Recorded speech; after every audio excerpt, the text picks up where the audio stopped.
আসসালামু আলাইকুম। 14 বছরেরও বেশি সময় ধরে ওয়েব ডেভেলপমেন্ট করছি, ইন্ডাস্ট্রির সাথে আছি, কমিউনিটিতে অনেকদিন ধরে আছি, আপনাদেরকে অনেকদিন ধরে শেখাচ্ছি। এত দিনকার যে সময়টাতে ইন্ডাস্ট্রিতে থাকা প্লাস এত বয়স হয়ে গেছে, দাড়ি পেকে গেছে, চুল পেকে গেছে, সেখান থেকে আমার যে এক্সপিরিয়েন্সগুলো, সেখান থেকে আমি আপনাকে আমার কিছু অভ্যাস শেয়ার করব।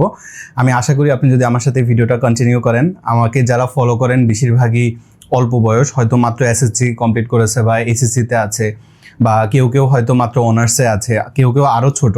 বেশিরভাগ মানুষ হচ্ছে এই এজ রেঞ্জের। তো যে কারণে আমার মনে হয় যে আপনি আমার এই ভিডিওটা দেখলে আপনার কাছে অনেক উপকারী হবে।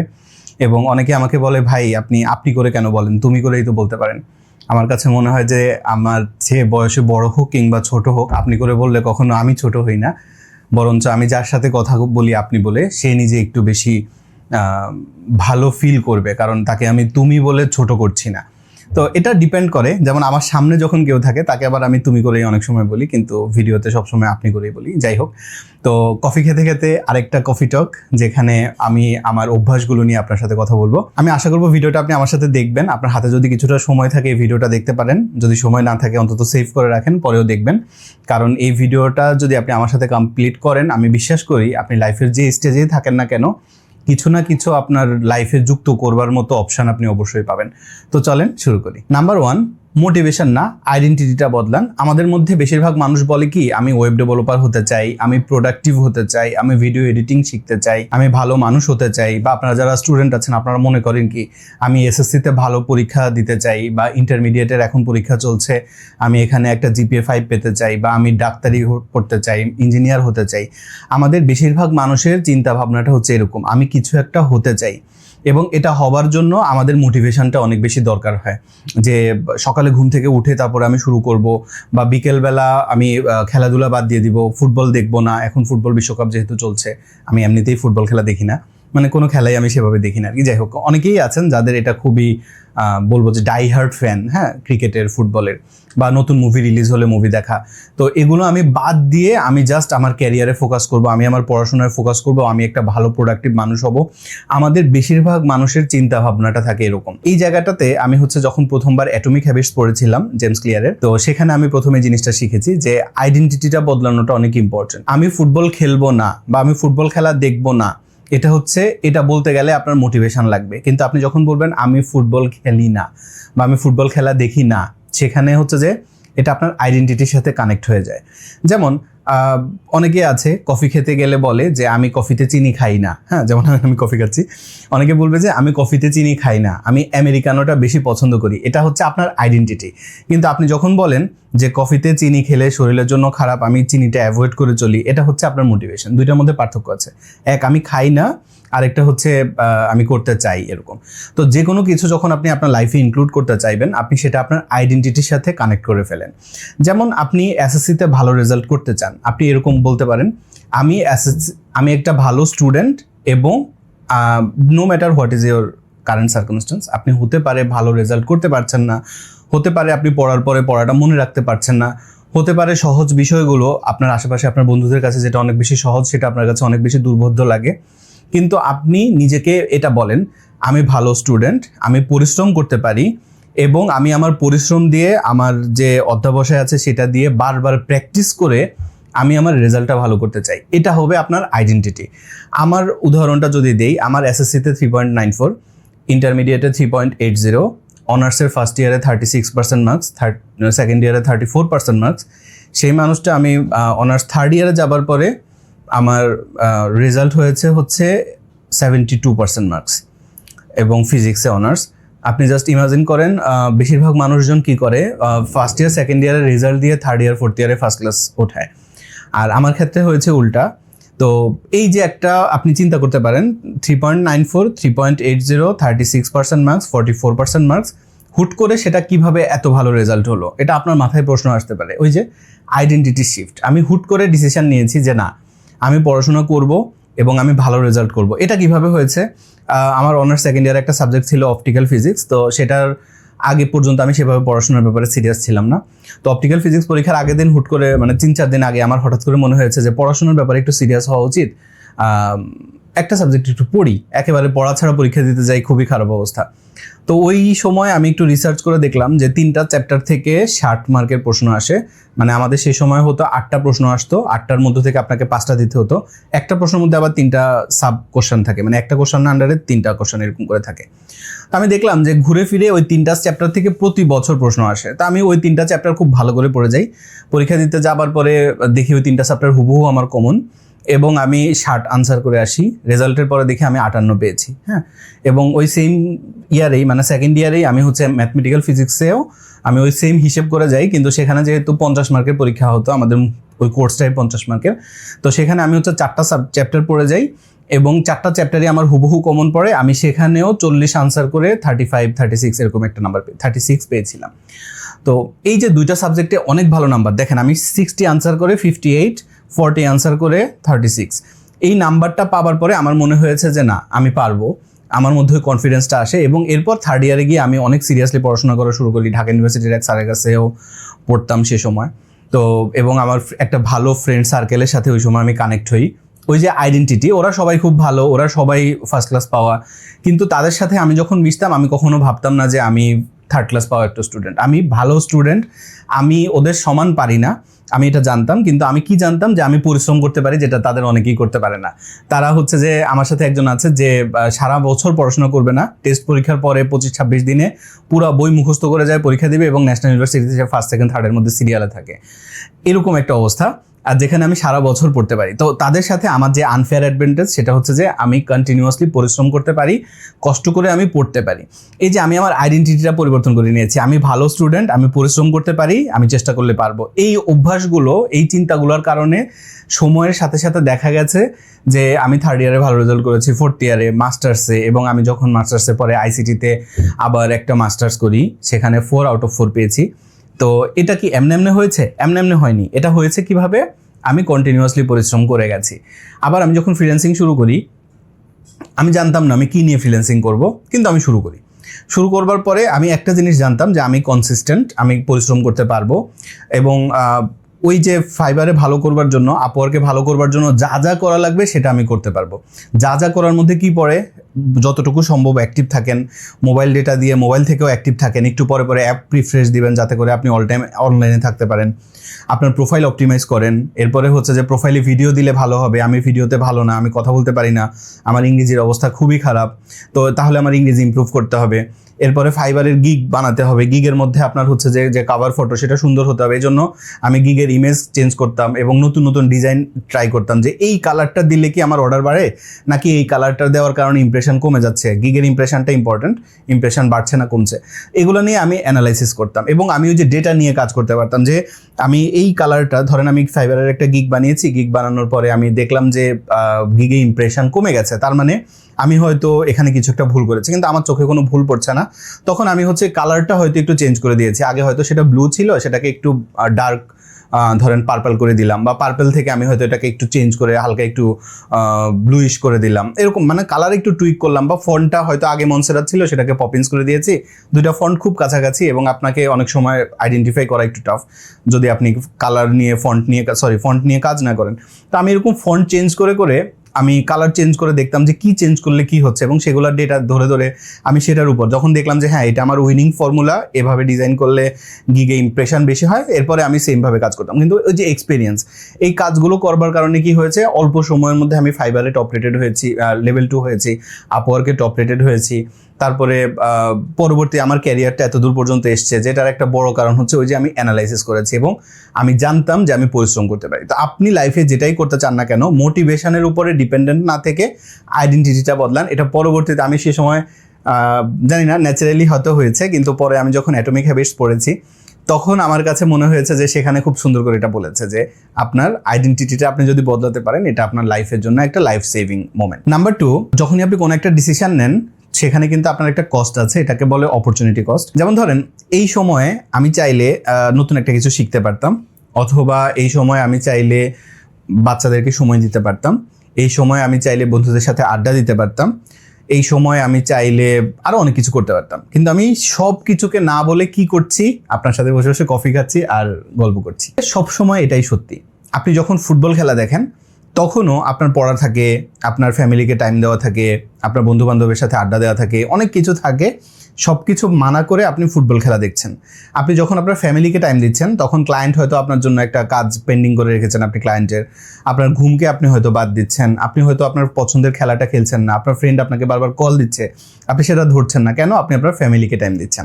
লাইফে আপনি যখনই যাই কিছু করেন না কেন, আপনি একটা কাজকে হ্যাঁ বলবার জন্য আপনি অনেক কিছুকে না, সব কিছুকে না বলছেন। আপনি যখন নামাজ পড়তে যান, আপনার দুনিয়াবি যত কাজকর্ম থাকে সব কিছু বাদ দিয়ে আপনি নামাজ পড়েন। নামাজে যখন আপনি দাঁড়ান, আপনার মাথার মধ্যে জাস্ট ইবাদতটা থাকে, আপনার সামনে আল্লাহ থাকে। আপনি চিন্তা করেন যে আমার সামনে আল্লাহ আছে, আমার বামে দোজক, ডানে বেহেশত, হ্যাঁ। এবং আপনি এভাবে চিন্তা করে তারপর আপনি নামাজ পড়েন। প্রত্যেকটা জায়গাতে আপনি যখনই কোনো একটা কাজ করেন, এটার আশেপাশের সব কিছুকে আপনি কিন্তু না বলেন। এই কারণে আপনি যখন কোনো একটা কাজ করছেন, আপনাকে এটা চিন্তা করতে হবে যে হ্যাঁ, আমি যে এই কাজটা করতে চাই, এটার ফলে আমি কি কি পাবো না, এবং সেটাকে না পাওয়াটা কি আমি ডিজার্ভ করি কিনা। যেমন আমাদের মধ্যে অনেক মানুষ আছেন যারা মনে করে যে আমি বিসিএস ক্যাডার হতে চাই। এখন একটা সময় আমি হইতে চাইতাম। আপনি যদি মনে করেন যে আমি বিসিএস ক্যাডার হতে চাই, এটার জন্য অপরচুনিটিটা আমি যদি অ্যাচিভ করতে চাই, এটার কস্টটা কি, অপরচুনিটি কস্টটা কি, এটা আপনাকে জানতে হবে। একটা বিসিএস ক্যাডার হতে চাইলে আপনি অনার্স পাস করবার পর থেকে আমি ধরে নিলাম আপনি ফার্স্ট বিসিএস টিকে গেছেন, তারপরেও আপনার 3টা বছর লাগবে। কিভাবে? আপনি হয়তো অনার্স ফার্স্ট ইয়ার থেকে বা সেকেন্ড ইয়ার থেকে কন্টিনিউয়াসলি পড়াশোনা করে যাচ্ছেন, করে আপনি ফার্স্ট বিসিএস দিয়ে প্রিলিমিনারি পাস করে গেলেন। প্রিলিমিনারি পরীক্ষা আপনি অনার্স পাস করার সাথে সাথেই হয় না। আপনার লাক খুব ভালো থাকলে হয়তো 2-3 মাসের মধ্যে হবে। নর্মালি দেখা যায় 6-7 মাস পরে আপনার প্রিলিমিনারি হচ্ছে। প্রিলিমিনারি কমপ্লিট হওয়ার পরে রিটেন পরীক্ষা, সেটা আরও 2.5-3 মাস 5 মাস এরকম লাগে। রিটেনের পরে 2 থেকে 2.5 মাসের মধ্যে ভাইবা হয়। ভাইবা হওয়ার পরে গ্যাজেট হওয়ার পর্যন্ত এখানে আরও 2-2.5 মাস 3 মাস সময় লাগে। গ্যাজেট হয়ে যাওয়ার পরে আপনি জয়েন করবেন। এই পুরো টাইমটা আপনি ধরে নিতে পারেন একটা রাফ টাইম অ্যারাউন্ড 2.5 বছর থেকে 3 বছর সময় লাগে। তার মানে আপনি যদি একদম ফার্স্ট বিসিএসও টেকেন আপনার অনার্স কমপ্লিট করবার পরে, সেটাও আপনার 2.5 থেকে 3 বছর। এই যে আপনি বিসিএস পরীক্ষা দিয়ে 2.5 থেকে 3 বছর পর্যন্ত আপনি সময় লাগবে, এটা হচ্ছে সবচেয়ে কম সময়। এই সময়টাকে আপনি আসলেই কোনো রকম মেন্টাল প্রেশার ছাড়া, ফ্যামিলিকে সাপোর্ট দেওয়া ছাড়া, আপনার অনেকেরই হয়তো অনেকের সাথে কমিটমেন্ট থাকে, তো সেই কমিটমেন্টটা ফুলফিল করতে পারবেন কিনা, এগুলো সব চিন্তা করে আপনাকে ডিসিশনটা নিতে হবে। হ্যাঁ, আমি সব কিছু করতে পারবো, তাহলে আমি এটা করব। এবং এই টাইমটাতে আমার অন্য কোনো ফ্রেন্ড হয়তো কোনো বেসরকারি জবে অনেক ভালো করে ফেলবে, অন্য কোনো ফ্রেন্ড আছে যে হয়তো বিদেশ চলে যাবে পড়াশোনা করবার জন্য, বা আপনার হয়তো যার সাথে আপনি কমিটেড তার হয়তো বিয়ে ঠিক হয়ে গেছে। এরকম অনেক সিনারিও আপনার লাইফে থাকবে। তো সেই জায়গাটাতে আপনি কি এটা ডিজার্ভ করেন কিনা, বা আপনি এই অপরচুনিটি কস্ট, এই অপরচুনিটিটা নেবার জন্য যে কস্টটা, সেটা আপনি টলারেট করতে পারেন কিনা, এগুলো আপনাকে হিসেব করতে হবে। এবং এই হিসেব করা ছাড়া যে মানুষগুলো কাজ করে, এদের জন্যই বেশিরভাগ সময় এদের লাইফটাই সবচেয়ে বেশি মেজারেবল হয়। যেমন আমার খুব পরিচিত একজন আত্মীয় আছেন যে অনার্স পাস করবার পরে তার হঠাৎ করে মনে হয়েছে সে বিদেশ যাবে, এবং সে বিদেশ যাওয়ার জন্য তার কী কী করতে হবে, তার আইএলটিএস করতে হবে, তার ইংলিশে বিভিন্ন ইউনিভার্সিটি অ্যাপ্লাই করতে হবে, সে সবই করেছে, কিন্তু তার কাছে টাকা নেই। আপনি জানেন মিনিমাম আপনি ফার্স্ট ওয়ার্ল্ড কান্ট্রিতে পড়াশোনা করতে চাইলে আপনার ব্যাংকে 30 লাখ টাকা দেখাতে হয়। এরপরে হচ্ছে যে যখন আপনি অ্যাপ্লাই করবেন সেখানে 50-60 হাজার টাকা, কখনো কখনো আরও বেশি খরচ হয়। অস্ট্রেলিয়াতে অ্যাপ্লাই করতে গেলে এক্সট্রা টাকা আগেই পাঠাতে হয়, ইউনিভার্সিটি ভর্তির অ্যাপ্লিকেশনের সময়। তো এরকম এক একটা ইউনিভার্সিটির এক এক রকম ব্যাপার। এখন আপনি জানেনই না আপনি কিভাবে টাকাটা ম্যানেজ করবেন। আপনি সব রেডি করে ফেললেন, পরে আপনার টাকা ম্যানেজ হলো না, আপনি যেতে পারলেন না।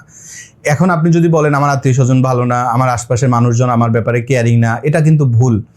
আপনাকে আগে ডিসিশন নিতে হবে যে আমি বিদেশ যাব, সেখানে সবচেয়ে বড় ইম্পর্টেন্ট যে বিষয়টা, সেটা কিন্তু 1 আপনার ইচ্ছা আমি যাব, 2 আপনার টাকাটা থাকাটা খুব ইম্পর্টেন্ট।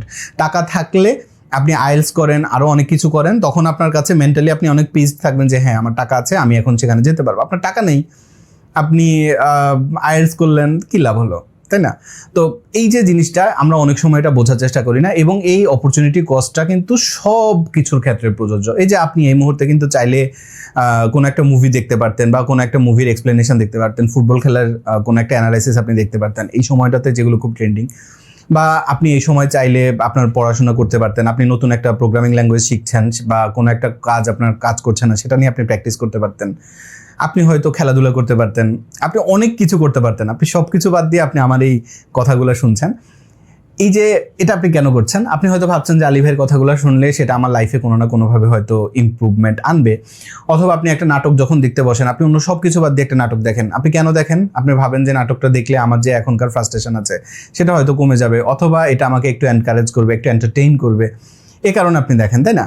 তো এই যখনই আপনি লাইফে কোনো একটা কাজ করবেন, আপনি সেটার অপরচুনিটি কস্টটা ক্যালকুলেট করবেন। আমি মানে এটা নিয়ে আগে অত ভাবি নাই, কিন্তু রিসেন্টলি আমি যখনই কোনো একটা কাউকে হ্যাঁ বলি বা কোনো একটা কিছু করতে চাই, আমি সব জায়গাতে আমার এই অপরচুনিটি কস্টটা আমি একটু খেয়াল করি যে এই কাজটা করতে গেলে এখানে আমার কতটুকু অপরচুনিটি কস্ট হবে এবং এটা আমি টলারেট করতে পারি কিনা। যদি আমি এটা আমি টলারেট করতে পারি, করি।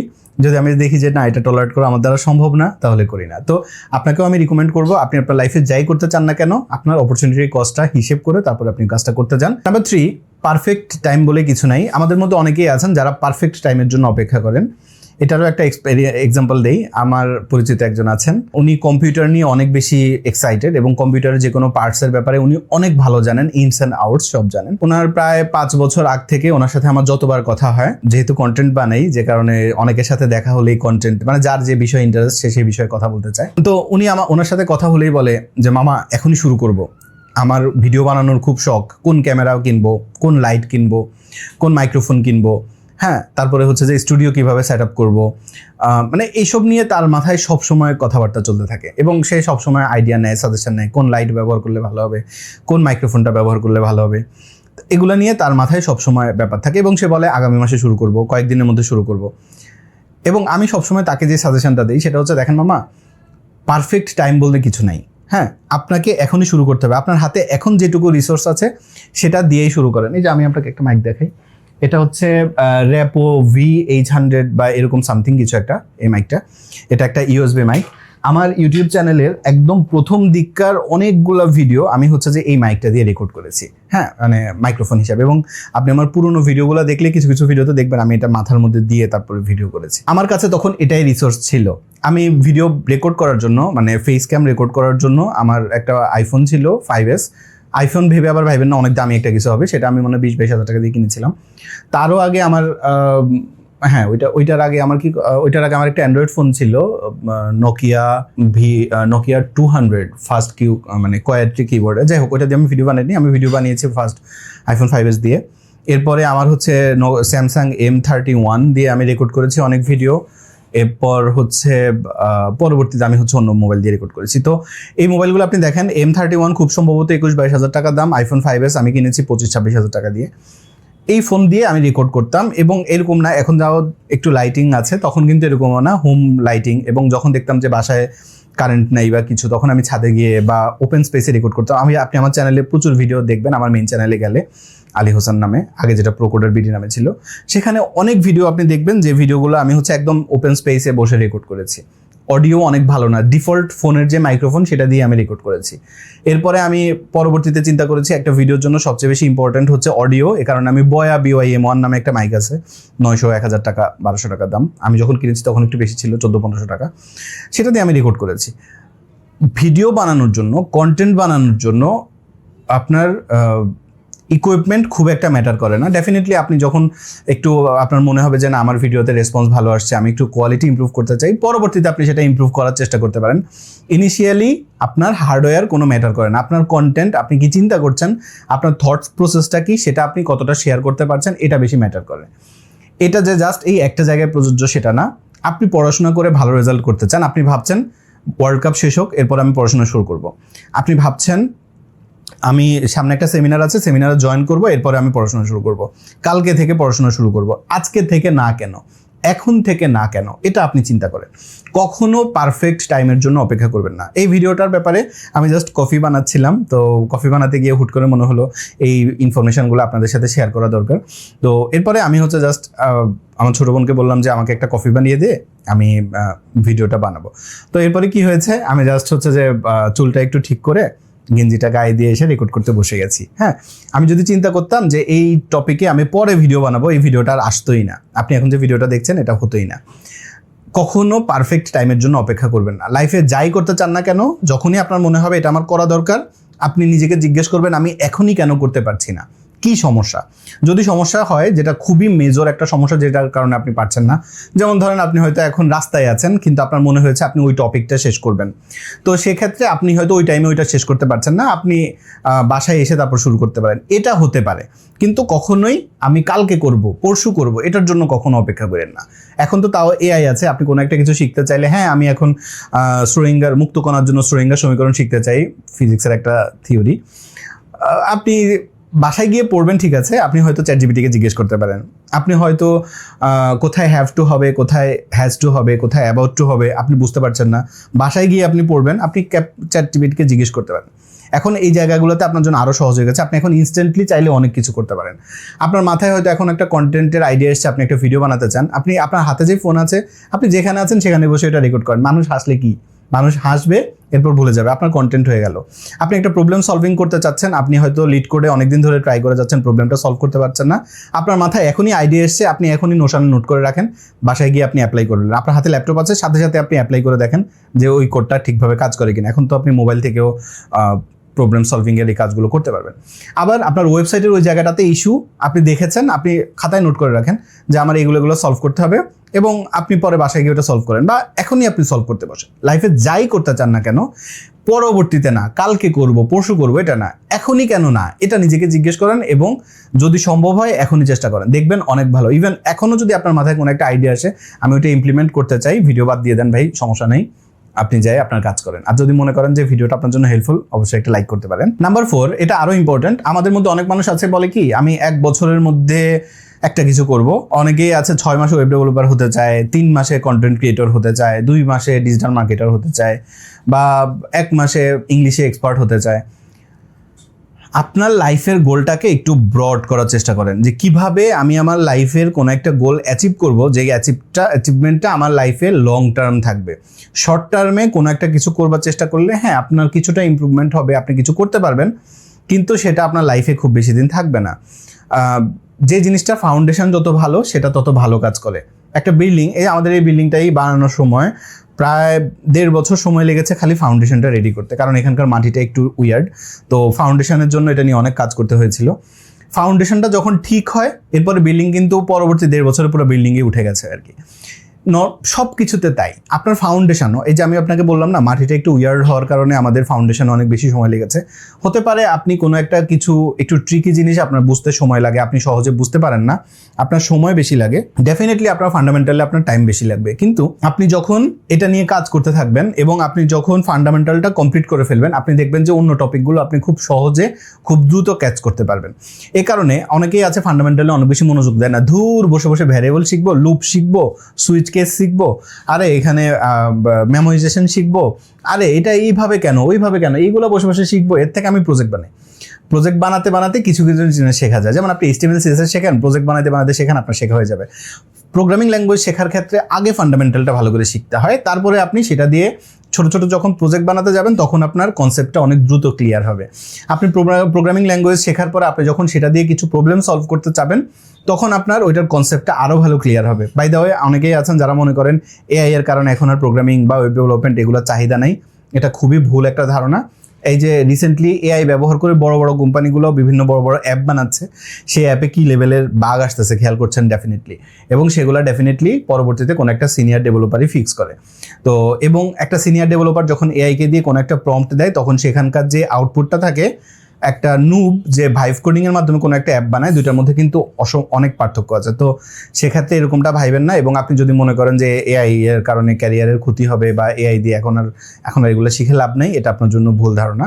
ডেফিনেটলি এন্ট্রি ব্যারিয়ারটা একটু কঠিন হয়েছে, কিন্তু ক্যারিয়ার নাই এরকম চিন্তা করাটা বোকামো। তো যাই হোক, তো আপনি আপনার লাইফে যাই করতে চান না কেন, এই যে 2 মাসে করে ফেলবো, 1 মাসে করে ফেলবো, এটা না করে আপনি আপনার সিস্টেম, আপনার ক্যারিয়ারের মধ্যে আপনার যে ডে টু ডে রুটিন আছে সেটার মধ্যে এটাকে ইন্টিগ্রেট করে ফেলেন। এই জিনিসটা আমি অ্যাটমিক হ্যাবিটসে শিখেছি, যে আমি হচ্ছে যে একটা কিছু করতে চাই, কি করতে চাই, ধরেন সে সকালে হাঁটতে চায়, এখন এই যে আমি বললাম সকালে হাঁটতে চায়, সে বললেও চিন্তা করলো যে আজকে থেকে সে 20 মিনিট করে হাঁটবে।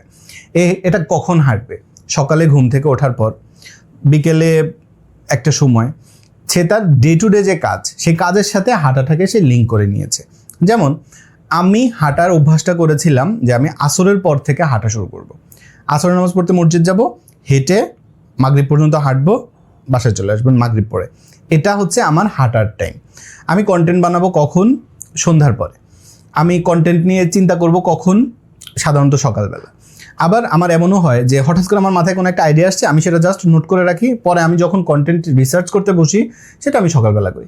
আপনি আপনার লাইফে যাই করতে চান না কেন সেটাকে আপনার ডে টু ডে যে কাজগুলো আছে সেটার সাথে আপনি কানেক্ট করেন, তাহলে আপনার জন্য সেটা সবচেয়ে বেশি ভালো হবে। তো এই কারণে আমি আপনাকে বলবো যে অল্প সময়ের মধ্যে কোনো একটা কাজ করব এটা চিন্তা না করে আপনি একটা লম্বা সময় নিয়ে চিন্তা করেন যে আমি কিভাবে এটাকে করব এবং আমার এটা করবার প্রসেসটা কী হবে, আমি এটাকে কখন করব। আপনার ডে টু ডে যে লাইফটা আছে সেটার সাথে এটাকে ইনক্লুড করেন। আপনার ফিজিক্সে সমস্যা, আপনি ফিজিক্সটা কখন পড়বেন? আপনি চিন্তা করেন যে সকালবেলা ঘুম থেকে উঠলে আমি সবচেয়ে বেশি প্রোডাক্টিভ থাকি, সকালে প্রতিদিন 2 ঘন্টা করে আমি ফিজিক্স পড়বো। আমি ইংলিশ ভালো পারি না, আমার ইংলিশে কথা বলা খুব দরকার। আপনি সেটা কিভাবে করবেন? আপনি মোবাইলের মধ্যেই ইংলিশে কথা বলতে শুরু করেন রেকর্ড করে, এরপরে সেটা অ্যানালাইসিস করেন, খাতায় লিখেন যে আপনি কোথায় কোথায় ভুল করেছেন। সেটা আপনি কখন করবেন? সন্ধ্যার সময়। হ্যাঁ, আপনি হয়তো আপনার গণিতের প্র্যাকটিসটা আরও বাড়াতে চাচ্ছেন এবং আপনি অনেক বেশি গণিত করতে চাচ্ছেন, তো এটার জন্য আপনার অনেক বেশি প্রোডাক্টিভ টাইম দরকার নাই, আপনি এটা দুপুরের পরে করতে পারেন, ঘুমানোর আগে বা ঘুম থেকে উঠে। এভাবে আপনি একটা টাইম রাখেন যে আমি এটা সলভ করতে চাই, এটাকে আমি কখন করব। এভাবে যখন আপনি সলভ করার চেষ্টা করবেন সেটা আপনার লাইফে সবচেয়ে বেশি ইম্প্যাক্ট ফেলবে। নাম্বার 5, আপনার শরীরের ব্যাপারে গুরুত্ব দিন। এটা হচ্ছে আপনার লাইফে সবচেয়ে বড়, আপনার জীবনের সবচেয়ে বড় প্রোডাক্টিভ ইঞ্জিন। আপনি অসুস্থ থাকলে আপনি যাই করেন না কেন কোনো কিছুর কোনো দাম নাই। আবার আপনি সুস্থ থাকলে আপনি অন্য যে কোনো কাজ 5 ঘন্টায় করতে পারার কথা আপনি সেটা 2 ঘন্টায় করতে পারবেন। আমি সেভাবে শরীরের ব্যাপারে চিন্তা করি নাই কখনো। 2026 জানুয়ারির 15 তারিখে একটা সার্জারি করিয়েছি, একটা ফোড়া হয়েছে এত বড়, সেটা সার্জারি করিয়েছি। হিপবাত করতে করতে অবস্থা এত হয়েছে, গত 4-5 মাস ধরে হিপবাত করিয়েছি। গত 2-2.5 মাস ধরে একটু কমফোর্টেবলভাবে বসতে পারি, কিন্তু 90-100টা মানুষের এরকম ফোড়া হইলে সেখান থেকে 90% মানুষেরই ওটা থেকে ফিস্টুলা হয়। আনফর্চুনেটলি আমার সেটা হয়েছে এবং এটার জন্য আবার আমার সেম অপারেশন করতে হবে। আমি এই মাসেই উমরায় যাচ্ছি, সেখান থেকে আসবার পরে অপারেশন করব। তো একটা ভয়ঙ্কর লাইফ পার করেছি গত 5 মাস। আমি ভাবতেছি আগামী 5 মাস আরও ভয়ঙ্কর হবে, এরকম একটা জায়গায় বসে আছি আমি। এবং এটা আনফর্চুনেটলি এটা আমার লাক খারাপ, তাই এরকম হয়েছে। সবসময় আপনাদের কাছে দোয়া চাই, আমার জন্য দোয়া করবেন। তারপরেও হয় না, অনেক সময় আল্লাহ পাক পরীক্ষা নেওয়ার জন্য অনেক রকম কাজ, অনেক পরীক্ষা নেয়। আমি জানি আমার পরীক্ষা নিলে আমি অবশ্যই ফেল করব, তারপরেও আল্লাহ পরীক্ষা নেয়। মাফ চাই, কবে এই কষ্ট থেকে বের হয়ে আসতে পারবো জানি না। কিন্তু যাই হোক, আপনাদের অনেকেই শরীরের ব্যাপারে সেভাবে কেয়ারফুল না। আপনারা যাচ্ছে তাইভাবে লাইফ লিড করেন, যাচ্ছে তাই করেন। হ্যাঁ, তো এটার ফলে হয় কি, শরীরটা একটা সময় গিয়ে আর টলারেট করতে পারে না, তখন শরীর হচ্ছে পুশব্যাক করে এবং যখনই সেই কাজটা করে তখন আর আমরা সেটাকে কভার করতে পারি না। লাইফে যাই করেন না কেন নিজের শরীরের দিকে প্রায়োরিটি দেন, হেলদি খাবার খাওয়ার চেষ্টা করেন, ডে টু ডে একটা এক্সারসাইজের মধ্যে থাকার চেষ্টা করেন, পরিমিত ঘুমানোর চেষ্টা করেন, পরিমিত পানি খাবার চেষ্টা করেন, হ্যাঁ একটু অ্যাক্টিভ থাকার চেষ্টা করেন। এগুলো একটা সময় গিয়ে আপনার জন্য অ্যাসেট হবে। যদি আপনি এটা না করেন এটা আপনার লাইফটাকে একদম ডিজাস্টার বানিয়ে ফেলবে। তো নিজের শরীরকে প্রায়োরিটি দেন, এর চেয়ে বেশি বলার নাই। নিজের এক্সপিরিয়েন্স যেহেতু শেয়ার করে ফেলেছি, প্রতিদিন কতটুকু কি করতে চান, কি করবেন, কতটুকু সুগার খাবেন, হ্যাঁ বা কিভাবে হেলদি লাইফ লিড করতে হয়, এগুলোর জন্য প্ল্যানার এখন বানানো খুবই সিম্পল। আপনি চ্যাটজিপিটিকে বললে, ক্লডকে বললেই সে আপনার জন্য বানিয়ে দিবে। কিন্তু তারপরেও আমি আপনাকে বলবো যে এটা নিয়ে আপনি একটু রিসার্চ করেন, একটু চেষ্টা করেন। কারণ at the end of the day আপনি যদি টায়ার্ড থাকেন, আপনি যদি অসুস্থ থাকেন, আপনি ভালো কাজ করতে পারবেন না। এবং নিজের শরীরের জন্য পরিশ্রম করা বা নিজের শরীরকে ফিট রাখাটা লাক্সারি না, এটা ইম্পর্ট্যান্ট। নাম্বার 6, টাকা ইনকাম তো ইনশাল্লাহ লাইফে অবশ্যই করবেন, কিন্তু টাকাটাকে সেভ করাটা শেখেন। আমি চাইলে এখানে যতগুলো কথা বলছি ছোটো ছোটো ভিডিও আকারে দিতে পারতাম, কিন্তু আমার কাছে মনে হচ্ছে যে যার দরকার সে পুরোটা ভিডিও দেখবে কষ্ট করে। আপনি যদি এতটুকু পর্যন্ত আসেন, কমেন্টে লিখতে পারেন যে আপনার কাছে এরকম রিয়েল থটসগুলো কেমন লাগছে। আমি জানি কিছু মানুষ বলবে আপনি একটু বেশি কথা বলেন, কিন্তু আমার কাছে মনে হয় যে জাস্ট হিন্টস না বলে এটার সাথে একটু ডিটেইল বললে, সাথে আমার রিয়েল থটস, আমার এই লাইফ এক্সপিরিয়েন্সটা শেয়ার করলে আপনাদের বুঝতে আরও ভালো হবে। যাই হোক, টাকা জমানোটা আমাদের মধ্যে বেশিরভাগ মানুষজন যখন হঠাৎ করে টাকা ইনকাম করা শুরু করে, সে যাচ্ছে তাই পারচেস করা শুরু করে, যেভাবে ইচ্ছা সেভাবে খরচ করে, টাকা উড়ানো শুরু করে, জাস্ট এক কথায়। লাইফে আপনি অবশ্যই ইনকাম করবেন। টাকাটাকে আমি জাস্ট এটাকে একটা টুল মনে করি। হ্যাঁ, এটার সাথে আমার কোনো ইমোশন নাই, সত্যি কথা। কিরকম টুল? আমি চিন্তা করি আমি বাজারে যাব বাজার করতে, সেখানে আমি কত ভালো মানুষ, হ্যাঁ, আমি কত মানুষকে কত হেল্প করেছি, আমি কত খারাপ মানুষ, কিচ্ছু ম্যাটার করে না। আমি মাছ কিনতে যাব, মাছওয়ালার দাম কত, অত টাকা আমি দিলেই সে আমাকে মাছটা দিবে। এখানে আমার অন্য কোনো কিছু কানেক্ট করে না, জাস্ট এ টুল। আমি কফি খেতে যাব, আমার একটা কফি খেতে ইচ্ছা হচ্ছে, আমি কফি খেতে যাব, আমার অন্য কোনো কিছু এখানে ম্যাটার করে না। আমি টাকা দিলে আমাকে কফি দিবে, টাকা না দিলে কফি দিবে না, আনলেস আপনাদের কারোর সাথে দেখা হইলে 1 কাপ কফি খাওয়াইলেন, সেটা ডিফারেন্ট ইস্যু। তো লাইফে আপনি যাই করতে চান না কেন, সেটার জন্য আপনার টাকা লাগবে, এবং আমি জাস্ট এটাকে অ্যাজ এ টুল হিসেবে চিন্তা করি। যখন আপনার ফিনান্সিয়ালি আপনি একটু স্টেবল হবেন, মানে হচ্ছে আপনার কিছু সেভিংস আছে, আপনার একটা স্টেবল ইনকাম আছে, তখন এবং আপনি কন্টিনিউয়াসলি ভালো, আপনার মানি ম্যানেজমেন্টটা ভালো, তখন আপনি বলতে পারেন যে হ্যাঁ, আমি ফিনান্সিয়ালি স্টেবল। আপনার প্রতি মাসে 1 লাখ টাকা ইনকাম হয়, আপনি প্রতি মাসে 80,000 টাকা খরচ করেন, তাহলে আপনি 20,000 টাকা করে জমাতে পারছেন, এটা আপনার স্ট্যাবিলিটি। আপনি মাসে 2 লাখ টাকা ইনকাম করেন, আপনার প্রতি মাসে 2.5 লাখ টাকা করে খরচ হয়, এটা আপনার লাইফের স্ট্যাবিলিটি না, আপনি রিচ না। বাইরে থেকে দেখতে আপনাকে অনেক ফ্ল্যাশি লাগবে, আপনি 5 স্টারে গিয়ে চেক ইন দেন, হ্যাঁ, একটা দামি গাড়ি চালান, আপনি দামি দামি জামা কাপড় পরেন, কিন্তু at the end of the day আপনি প্রতি মাসে ব্লিডিং করছেন বোঝাচ্ছি হচ্ছে যে আপনি যা ইনকাম করেন তার থেকে বেশি খরচ করেন, তাহলে এটা কোনো লাইফ না। আপনি ক্রেডিট কার্ডের উপর ডিপেন্ডেন্ট, এটা কোনো লাইফ না। কিন্তু আপনি যদি প্রতি মাসে কিছু কিছু করে সেভ করতে পারেন, এটা সবচেয়ে ভালো। আপনি যত টাকা ইনকাম করেন সেটাকে স্কুইজ করে চেষ্টা করেন কিছু কিছু করে সেভ করার জন্য। এটা যদি আপনি করতে পারেন, এটা সবচেয়ে বেশি ভালো। এবং মানি ট্র্যাকিংটা খুব ইম্পর্টেন্ট। আমি আমার লাইফে প্রায় 2 বছর একদম ম্যাটিকুলাসলি আমি ট্র্যাক করতাম, কিপটা আমি করি নাই। হ্যাঁ, ম্যাটিকুলাসলি ট্র্যাক করা মানে বোঝাচ্ছি হচ্ছে যে আমি একটা চকলেট হাঁটতে গেলে আমি অনেক সময় দেখা যায় যে বাদাম ভাজা বা হচ্ছে যে পিনাটস বা কি বলে মটর ডাল, হ্যাঁ, এরকম বিভিন্ন জিনিস আমি হাঁটতে গেলে খেতাম। 5 টাকা দাম, 2 টাকা দাম, হ্যাঁ, বা 5 টাকার বাদাম কিনতাম, আমি সেটাও লিখে রাখতাম। আমি রিক্সায় করে হয়তো বাসা থেকে মিরপুর 1-এ যাচ্ছি বা আগারগাঁও যাচ্ছি, বা সেটাও আমি লিখে রাখতাম কত টাকা আমি খরচ করেছি। বা অনেক সময় হতো না, হাঁটতে গেলে পানি খেতাম, সেটাও আমি লিখে রাখতাম। এভাবে আমি লিখে আমি দেখলাম আমার মাসে কত টাকা খরচ হয়, কোথায় আমি অতিরিক্ত খরচ করি, কোথায় আমি আরেকটু ইমপ্রুভ করতে পারি, মানে টাকা আরেকটু জমাতে পারি। এগুলা নিয়ে আমি যখন পুরো 1 বছরের বেশি সময় ধরে আমি ট্র্যাক করেছি, এরপর আমি বুঝতে পারছি এখন কিন্তু আমার আর ওই হিসেব করতে হয় না, এখন অটোমেটিক্যালি ব্রেন ওইটাতে এক্সপার্ট হয়ে গেছে। আপনি বুঝতে পারেন, মনে করেন না যে 1 বছরের আমার মানি ম্যানেজমেন্টের উপরে একটা কোর্স করার সমান, নিজের মানি ম্যানেজমেন্টের উপর নিজে কোর্স করেছি এরকম। আপনিও যখন এটা কন্টিনিউয়াসলি করতে থাকবেন না, যে প্রতি মাসে আপনি লিখতে থাকবেন। মানিফাই একটা অ্যাপ আছে, অনেকে হয়তো জিজ্ঞেস করবেন, ওই অ্যাপটা কোনো স্পন্সর বা এরকম কিছু না, আমি এটা নিজে ব্যবহার করতাম, ফ্রি ভার্সনটা মোর দেন এনাফ। আপনি ওটাতে লিখে রাখেন, আপনি এক্সেলে লিখতে পারেন। এক্সেলটা আমার কাছে বেশি জটিল লাগে, মোবাইলটা যেহেতু সবসময় আমার সাথে থাকে। আমি এখনই 5 টাকা দিয়ে একটা বাদাম কিনেছি, আমি ওই 5 টাকাটাই লিখে রাখলাম যে আমি এক্সটার্নাল এক্সপেন্স 5 টাকা, এরকম। তো এভাবে আপনি যদি অন্তত 1 বছর লিখেন, আপনি আপনার খুব ভালোভাবে এটা মেনটেন করতে পারবেন।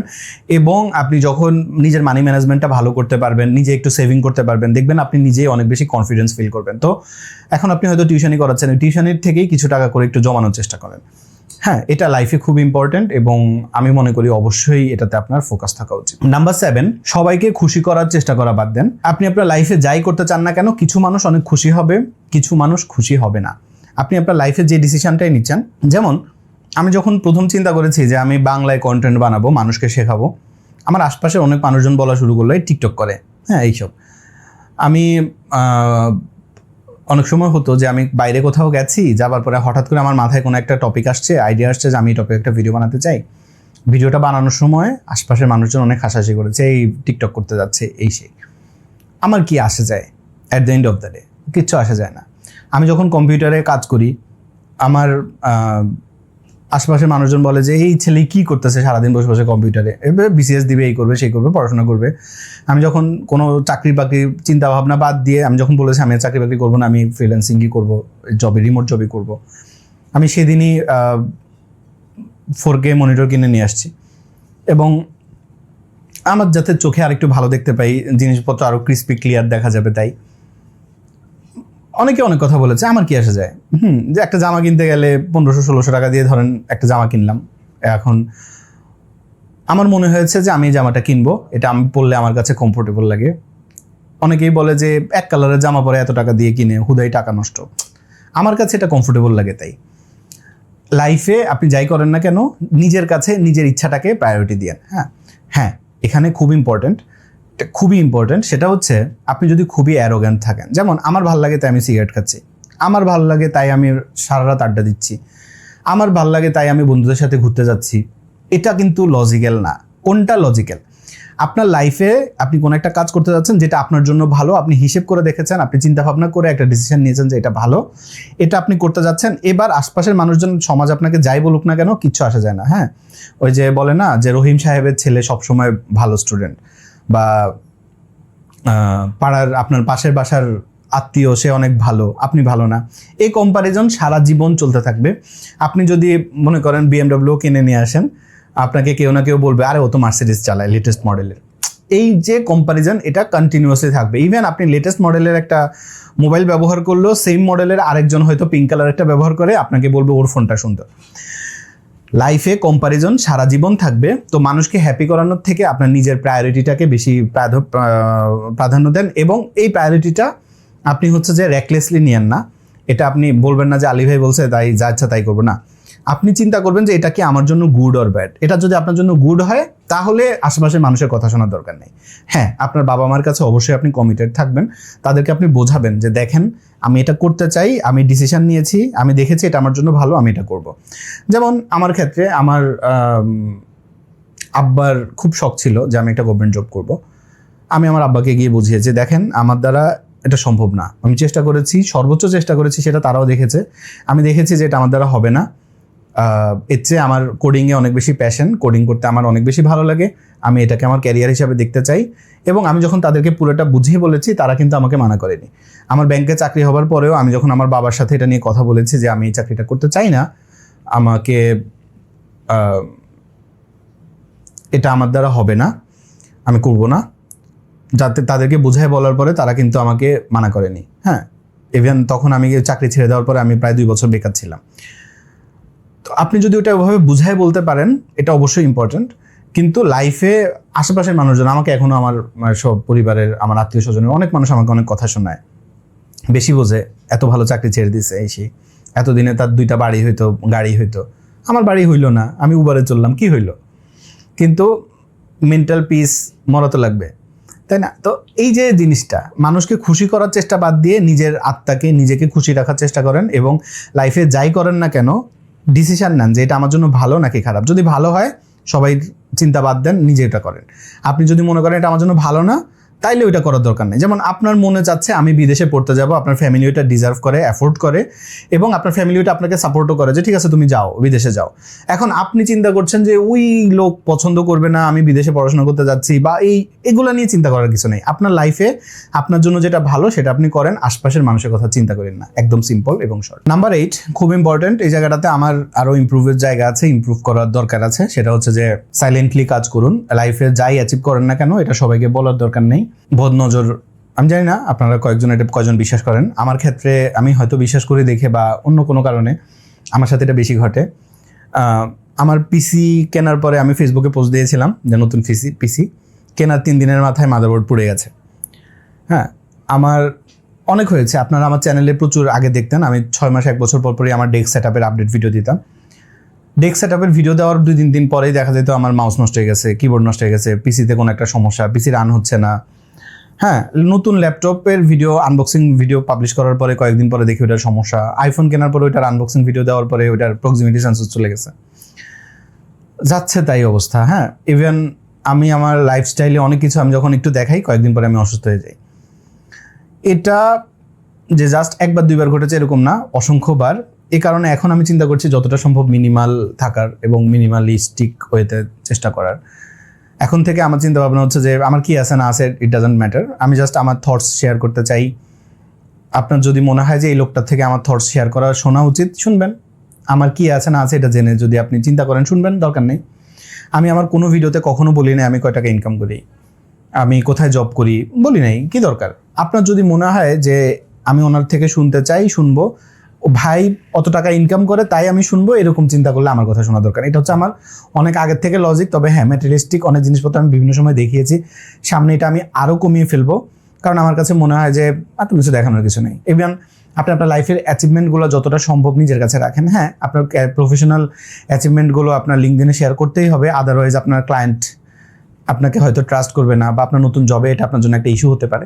সেক্ষেত্রে ডেফিনেটলি আপনি এটা করবেন, কিন্তু যেটা আপনার জন্য যতটুকু দরকার, যতটুকু না করলেই না অতটুকু। আপনার কয় টাকা আছে এটা হয়তো আপনি আপনার পরিবারের কারো কাছে, আপনার হয়তো ওয়াইফের কাছে, আপনার বাবা মার কাছে আপনি শেয়ার করতে চান দরকার, তাহলে না হলে যতটুকু সম্ভব নিজের কাছে রাখতে পারবেন তত ভালো। এই জিনিসগুলো আপনি যত বেশি এক্সপোজ করবেন, এই জিনিসটা আপনি যত আগে করতে পারবেন, আপনি ততটা পিসফুল থাকতে পারবেন। হ্যাঁ, তো আমি অবশ্যই আপনাকে রিকমেন্ড করব এটাতে একটু অবশ্যই ফোকাস করেন।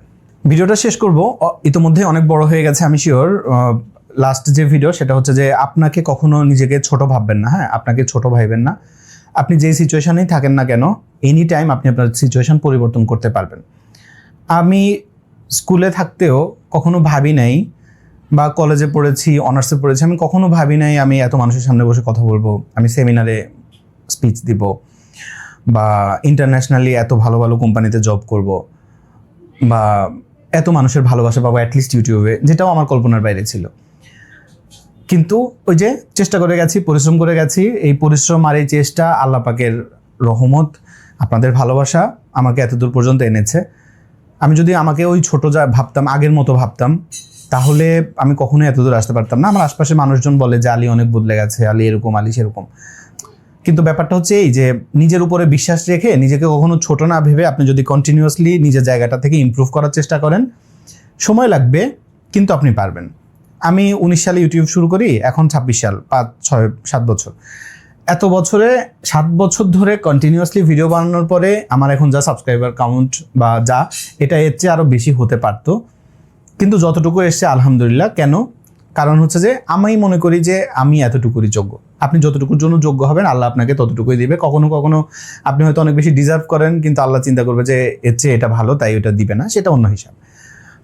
আপনি নিজেকে কখনো ছোট ভাববেন না, যাই করেন না কেন লাইফে। চেষ্টা করেন নিজের জায়গাটাকে ইমপ্রুভ করার। হ্যাঁ, গ্রাউন্ড টু আর্থ থাকা ভালো।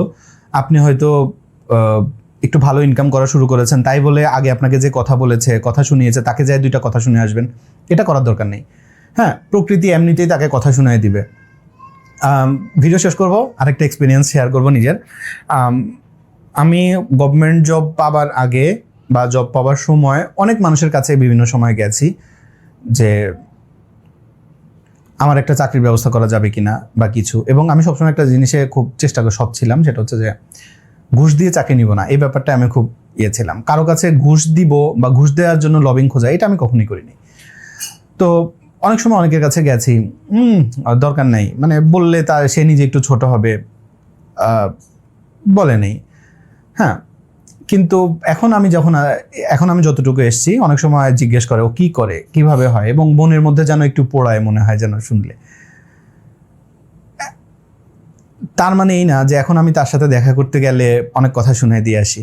এখনও আগের মতো দেখা হলে চা কফি খাই, গল্প করি, আড্ডা দেই, অনেক কথা মনে পড়ে যায়, কিন্তু তাকে সেটা মনে করিয়ে দেই না। আমি শিওর প্রকৃতি তাকে মনে করিয়ে দেয়। তো প্রকৃতি এটা রিপ্লাই দিয়ে দিবে আপনার হয়ে, আপনি ওইটা রিপ্লাই দিতে যায়েন না। আপনি যখন গ্রাউন্ডেড থাকার চেষ্টা করবেন, এটা আপনার সম্মান বাড়াবে। একটা সত্যি কথা বলে ভিডিওটা এখনই শেষ করে দিব, সেটা হচ্ছে কি, অনেক সময় বলে না ওর টাকা হওয়ার পরে ও বদলে গেছে। আসলে সে বদলায় নেই, সে আসলে এরকমই ছিল। টাকা ছিল না বলে সে আগে পোলাইট ছিল, এখন তার টাকা হয়েছে দেখে এখন সে তার নিজের অ্যারোগেন্স, নিজেকে সঠিকভাবে দেখাতে পারে। কিছু মানুষ দেখবেন খুব ভদ্র, নম্র, সুন্দরভাবে চলাফেরা করে, সবার সাথে খুব হাসি খুশি থাকে, সবাইকে মানে চেষ্টা করে যে সবার খোঁজ খবর নেবার। হঠাৎ করে তার অনেক টাকা হয়ে যাওয়ার পর এখন সে কারোর সাথে যোগাযোগ করে না, কথাবার্তা বলে না। হ্যাঁ, একটু অহংকার প্রদর্শন করে। এটাই হচ্ছে তার অ্যাকচুয়াল পার্সোনালিটি। হ্যাঁ, টাকা ছিল না বলে আপনি যেটা দেখেছেন, এটা হচ্ছে যে সে যদি সেই সময় এই পার্সোনালিটিটা দেখাতো, তাহলে তো তাকে কেউ হেল্পই করতো না, তাহলে তার সাথে কেউ কথাই বলতো না, বলতো আরে সে খুব না কোচা, তার সাথে কি কথা বলবো। সে সময় তার সিচুয়েশন ওরকম ছিল দেখে সে ওই সময় অভিনয় করতো। এখন তারকে আপনি যেটা দেখেন, এটা হচ্ছে তার পারফেক্ট সিনারিও। হ্যাঁ, এটা নিয়ে আমি কোনো আত্মীয় স্বজনের কথা বলবো না, কারণ অনেকের সাথে এটা কানেক্ট হয়ে যাবে। তো ভিডিও শেষ করছি, আমার লাইফের এক্সপিরিয়েন্সগুলো আপনার সাথে শেয়ার করলাম। আপনারা যদি কোনো এক্সপিরিয়েন্স শেয়ার করা থাকে কমেন্টে করতে পারেন। এই ভিডিওটা আপনার জন্য কতটা উপকারী হয়েছে সেটা আমাকে জানাবেন। আমার জন্য দোয়া করবেন। আল্লাহ আপনাকে সুস্থ এবং নিরাপদ রাখুক। কফি টাইম, কফি শেষ, আমাদের আড্ডাও শেষ। আল্লাহ হাফেজ, আসসালামু আলাইকুম।